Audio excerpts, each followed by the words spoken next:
That was a cool arrangement that Bob McAlpine did for us. And I had some of it covered up here on the page, so I didn't quite get to the ending. Oh, and then a few harmonics. We got to do this. Nice little touch to add on to the end. So anyway, I hope some of you have taken a look at that. This has sent me down a rabbit hole of stuff that... it is the end of February. It's the 26th. I guess I'm going over last week's songs now first. But that got me messing around with this. Let me see.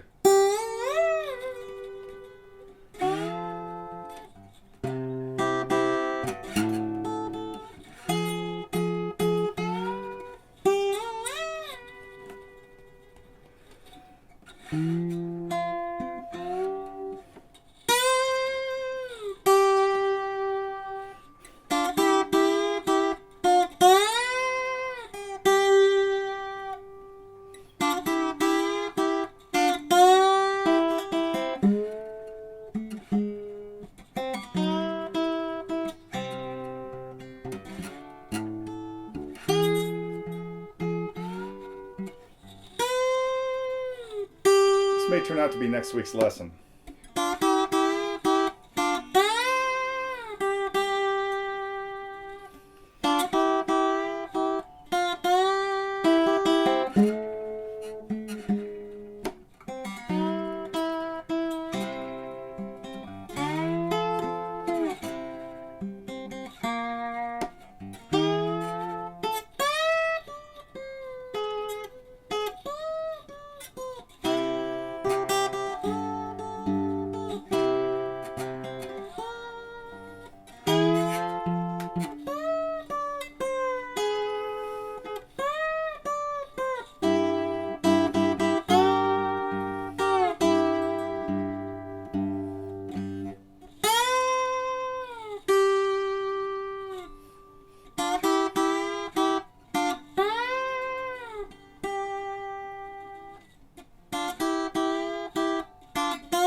Anyway, I got totally sidetracked this week messing around with that. On this guitar, which it is so much fun because it's just bringing life back to bringing life back to this guitar, and it's just, man, it sounds so great. Again, mentioned before, it's 100 years old now.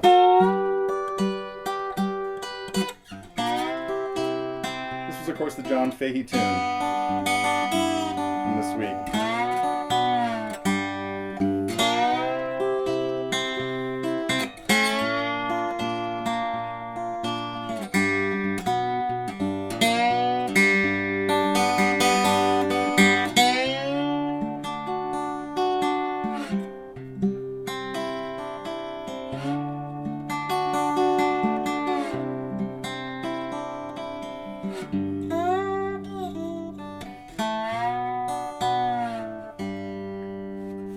Well, I certainly hope some of you have tuned your guitar to open G and put it on your lap like this and given that a try.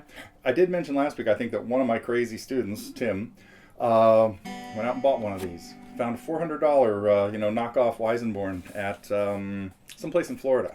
I don't think it might have been Reverb. I don't know. But anyway. And so he's having a blast working on stuff, and pretty soon we'll all be playing Sleepwalk on the slide. Let's see. So that was two of the big things that happened this week. What else was big news? Vanessa is on a Carole King kick. She's finished her Everly Brothers kick. And let's see. She didn't do this one.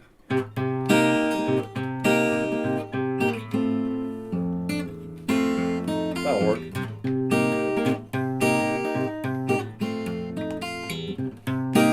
I might have to get to that one someday.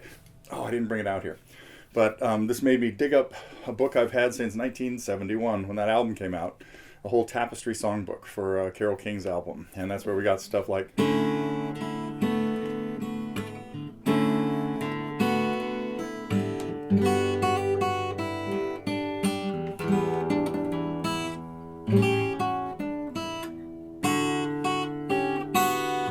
Anyway, so we're padding the Carole King lineup, and I want to thank Vanessa for doing Way Over Yonder. So it's only been up for a little while, so you probably haven't had a chance to look at it yet.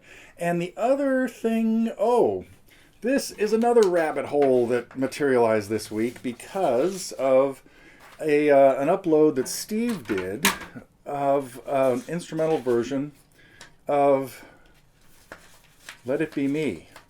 And now I'm gonna have to look at this because I'm still modifying it, but I think this is going to turn into a lesson. If all goes well, we'll have 2 other instrumentals next week. And Steve's version, this is a really cool tune. So I reviewed Steve's upload of Let It Be Me, and that got me started on thinking, that would make a great instrument. Everybody should be working on this. But it presents the problem of the Everly Brothers' multiple voices, playing 2 parts at a time. But then if you go listen to other people sing it, Elvis or Tom Jones or Perry Como, I'm not sure if I saw Perry do it. I was looking at other Perry Como songs. But anyway, it ends up being mostly the lower melody is what people sing, at least in like the first 2 sets of 8 measures.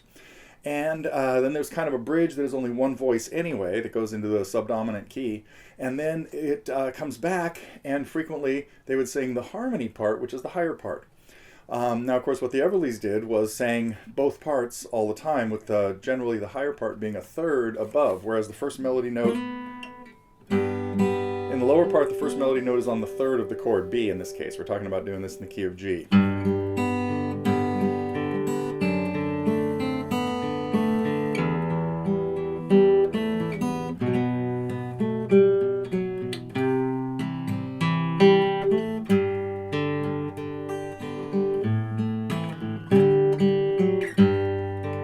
Second time I play the same thing again.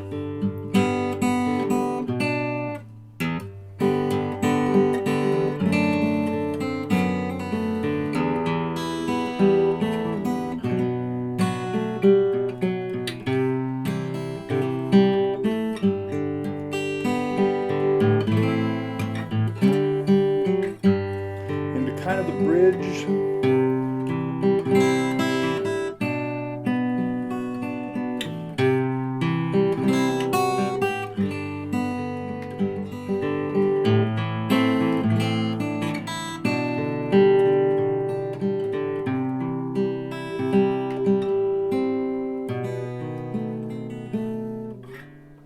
In the higher part, then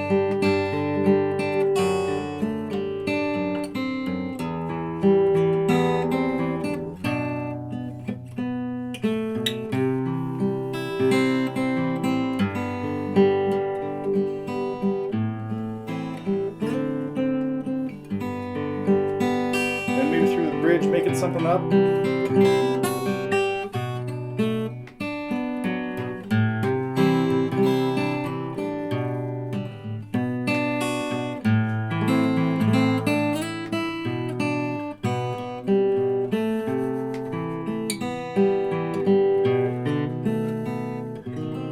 Maybe something like this.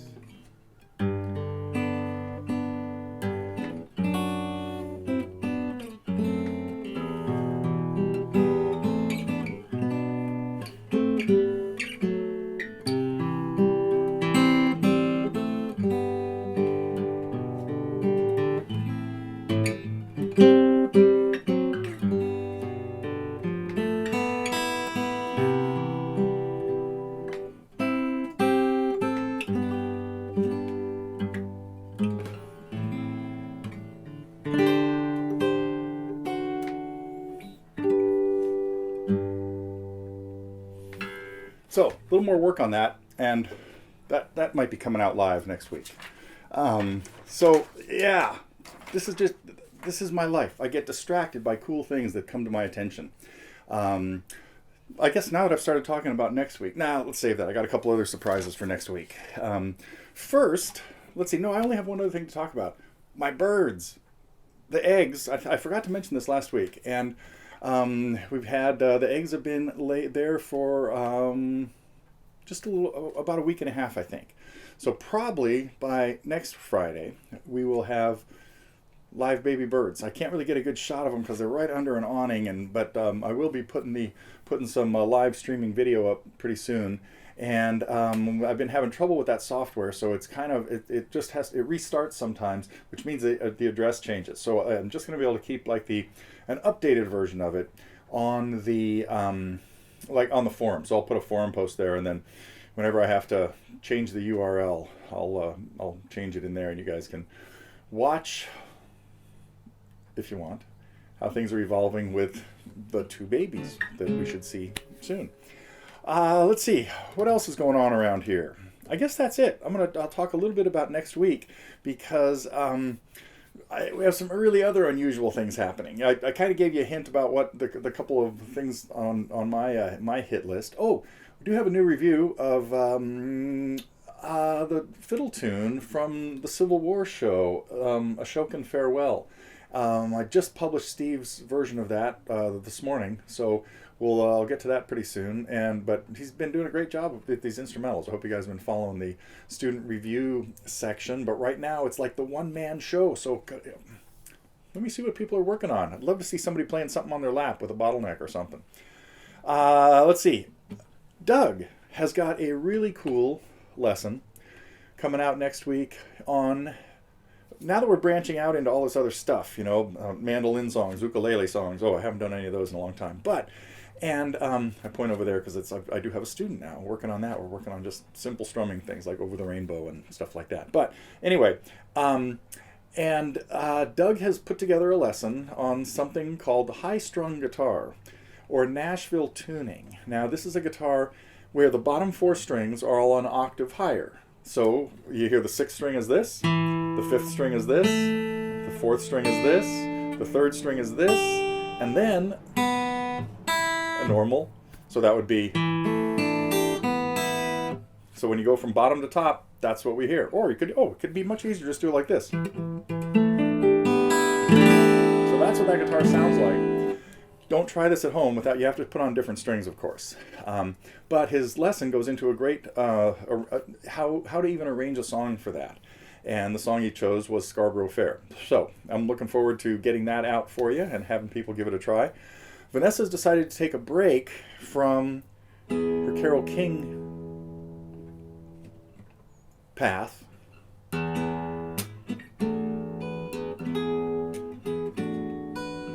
And I don't think we have any songs by these guys yet.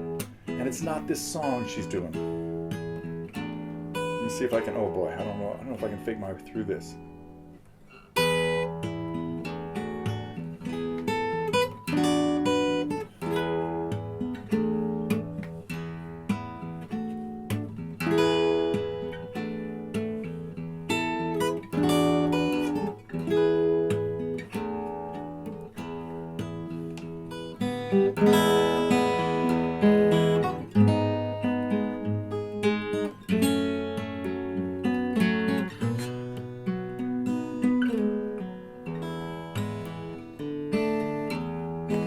Try it again. I wonder if it would work better in a lower octave.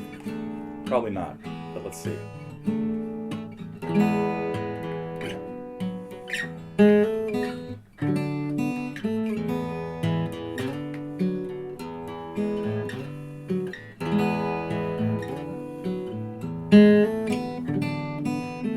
Maybe. Then I got to keep the chorus in this.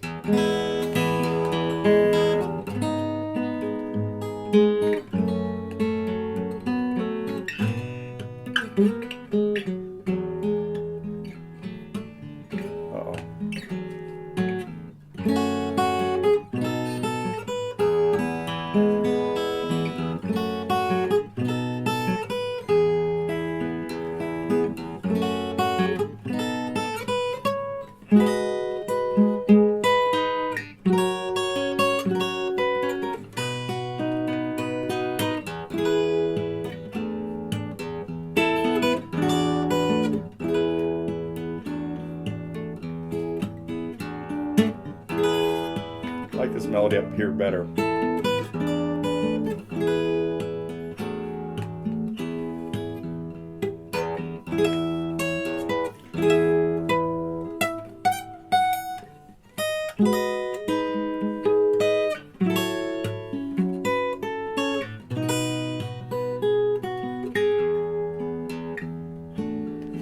So the chorus could be done up there too, but it's getting a little weak. This is much better.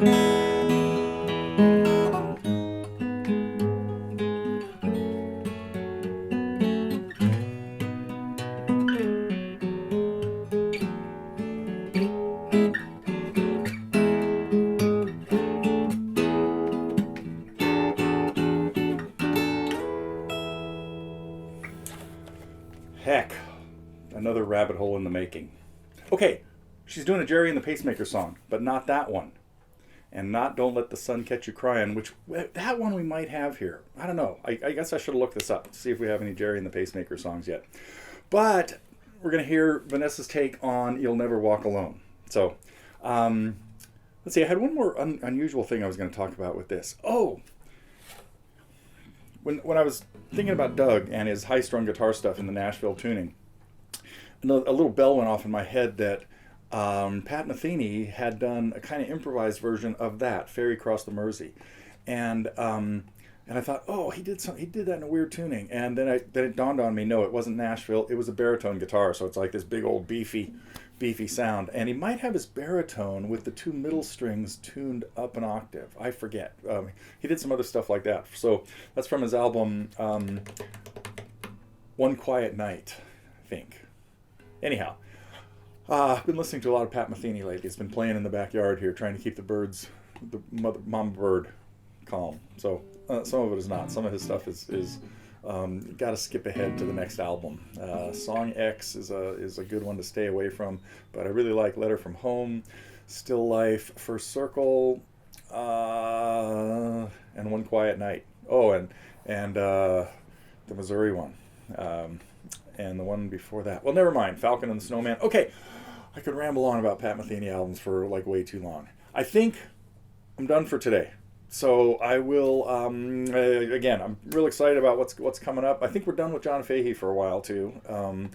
And off onto the British Invasion. Maybe we need some more Dave Clark 5 songs. Don't play the same chord you always play, Neil. Make it a ninth. Okay. All right. I'll be back next week.